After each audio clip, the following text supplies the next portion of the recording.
We've had a number of fresh forecasts for ad spending for 2015 for Australia in the past week. Let's get all the details with our co-host, Media Week's James Manning. James, they're quite different too, aren't they? I guess just firstly on Zenith Optomedia, what's it been forecasting? Yeah, look, it's worked out that it thinks 2014 is going to end up plus 0.4%, so it's really pretty flat, basically, the market.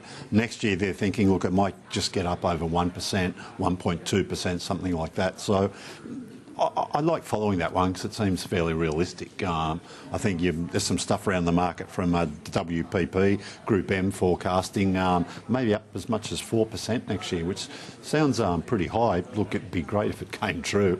That'd please a lot of people, but that's certainly on the upper end of what most people are thinking. And certainly that sort of 4% growth forecast, even with weakness in Metro TV being forecast, and also newspapers as well. Yeah, a lot of that I would imagine would be people hoping for our digital growth to continue booming.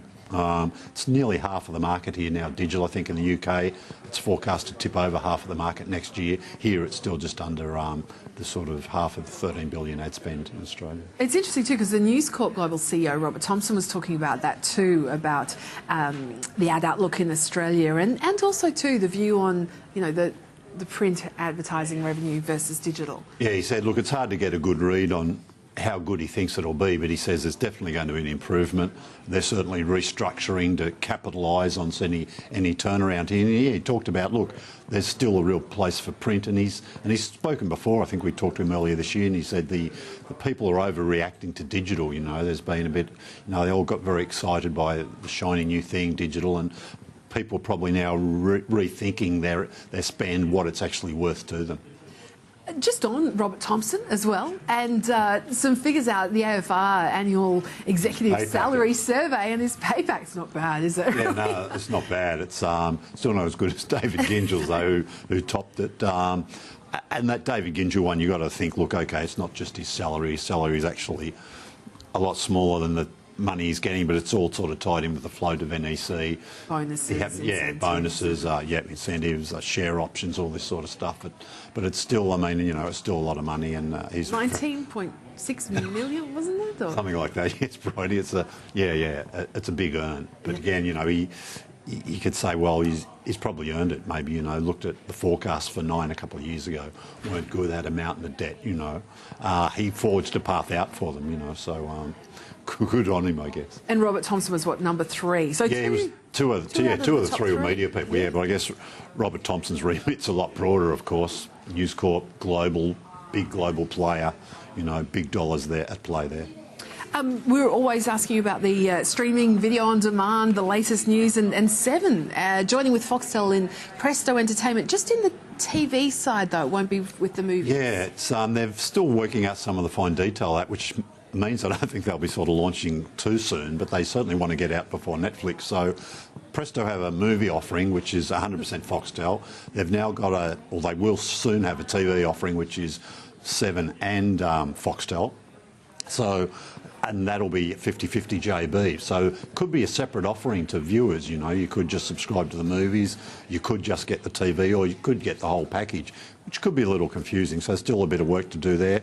We think Stan might be the first out of the blocks, and we might find out some more about this on our last show of the year next week, Bridie, so stay tuned for that.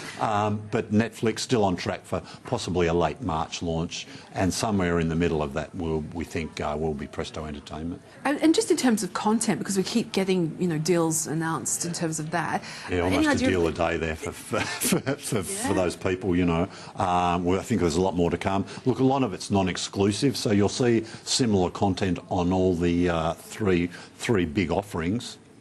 What will set them apart is the specialist exclusive things they get, and some of that we think will be commissions. We know Netflix is already commissioning a lot of content. I would expect Stan to announce something they commission before or when they launch, so stay tuned for that. And again, we might get a bit clearer picture on that in a week's time. And Fetch TV also overhauling its TV offer as well. Yeah, we had Scott Lawson, the chief executive, in not that long ago on the show, and yeah, they've got some new channels coming on board. So Foxtel's been supplying them some content.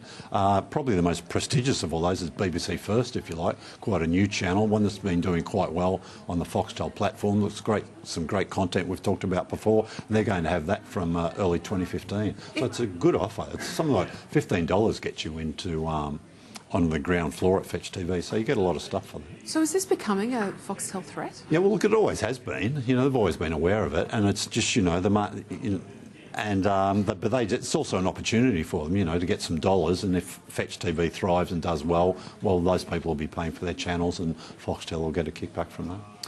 Just on Foxtel as well, we know it's supported the government's move so far on trying to clamp down on internet piracy, and some fresh news with regards to that this week. Yeah, look, the government's saying they're going to give the sector, I think, what they say, 4 months to get some, come back to them with how they could take action to stop ISPs allowing people to go to certain websites that support or house pirated content.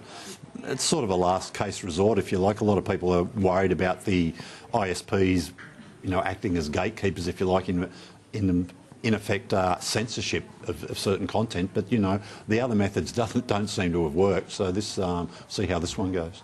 Just on one of Foxtel's part owners as well, interesting, some commentary from James Murdoch on succession planning and some other commentary as well with regards to those two major companies, News Corp and 21st Century Fox. Particularly in 21st Century Fox, he was talking about, you know, he still thinks there's a big place for broadcast television. He said, look, the killer digital app is still TV, you know, it's simple as that. It still gets pretty big audiences. If you get your content mix right to your customer base, you can do very well. Yeah, whenever he talks in public, he gets always asked about succession. And he said, yeah, look, there's a good management team at 21st Century Fox in particular, ready there to take over, you know, if and when Rupert Murdoch says, look, I want to step back a bit.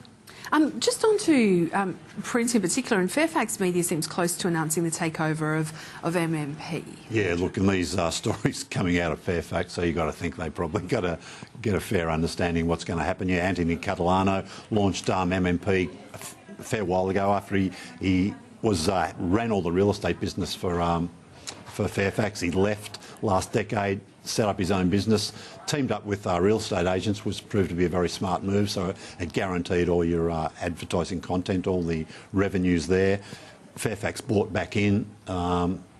It's been thriving. It's a really good little business. Now they look like they might pick up the shareholding they don't have. And we're just flashing up just another interesting story with regards to Fairfax. It's turning its Smart Investor magazine into a newspaper inserted magazine. What's this going to mean for it? Yeah, look, it's Smart Investor was I think a spin-off of BRW years ago when BRW was a big deal in print, and Smart Investors lasted a bit longer in print. We've still got a future in print, but not as a standalone newsstand title. I think it's third Friday, it's one Friday every month that'll be just loose inserted into your Fin Review. The good news is that'll help Fin Review sales, that'll help Smart Investors longevity, and they're also changing their strategy around their online. I think they're opening it all up. I think some of that content was behind a paywall. Now I think it's going to be all free. Just quickly as well, we have Facebook, YouTube, Twitter. It's all their 2014 year in review. What was sort of the most talked about topics, the most followed accounts? Yeah, look, on Facebook, Robin Williams and Tony Abbott were the most discussed topics of the year. Twitter, look, it's very interesting. There's Twitter, the topics just reveals how big a spread. The Remembrance Day was the most tweeted single event of the year, which is interesting. But then on the other hand, you have all the members of 5 Seconds of Summer, 5 Sauce, are in the top 10 most followed people. So, you know, you get young people who are into their music, and then you get other people just into current affairs and Australian politics and all sorts of stuff. There you go. Very quickly, we're just going to have a look at the TV ratings for week 49. This is very quick flick through these. Top 10 free-to-air there, news and... More news, isn't it? Yep, and still again... a bit of current affairs Sunday night, and a bit of ob docs there, some New Zealand stuff, NABD and Motorway Patrol. Flash, look, gee, what a launch that's been for Foxtel, Fox 8 channel. Fantastic. Been 2 episodes there so far. Both have been runaway hits for the channel. And looking at the rest of the top 10 there as well. And just finally, BBC Worldwide, the Top Gear Christmas special is going to be at exactly the same time. Yeah, look, we sometimes have to wait a little while for that. Patagonia 2-part special, just a couple of days before New Year's Eve. Yeah, really good news. James. Looking forward to next week too. Of course, the big year in review special Yep, starting 1 hour, 2 o'clock start, Bridie. Eastern Daylight Saving Time. See you then. Thank you so much, James Manning there from Media Week. That's all we have time for. Thanks for your company.